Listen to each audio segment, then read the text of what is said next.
सूरतुल इन्फितार कुरान पाक की 82 सूरत है जो मक्का मुकर्रमा में नाजिल हुई। ये सूरत क़यामत के खौफनाक मनाजिर, अल्लाह की कुदरत और इंसान के अमाल का जिक्र करती है। इस सूरत में बताया गया है कि क़यामत के दिन आसमान फट जाएगा, सितारे बिखर जाएंगे, समंदर पानी से भर जाएंगे और ज़मीन में मौजूद कब्रें खुल जाएंगी।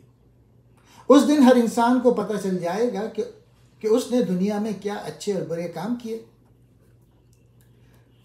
अल्लाह ताला ने याद दिलाया है कि इंसान को अल्लाह ने बेहतरीन शक्ल में पैदा किया है, लेकिन अक्सर इंसान अपने रब को भूल जाते हैं और गुनाहों में पड़ जाते हैं।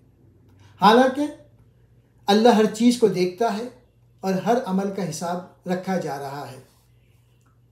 फरिश्तों का जिक्र। अल्लाह ताला ने बताया कि हमारे अमाल को 2 फरिश्ते किरामन कातिबीन लिख रहे हैं। ये फरिश्ते हर छोटे बड़े अमल का रिकॉर्ड रखते हैं ताकि क़यामत के दिन वो पेश किए जा सके। नेक और बुरे लोगों का अंजाम। सूरत के आखिर में बताया गया है कि नेक लोग जन्नत में होंगे और बुरे लोग जहन्नम में जाएंगे।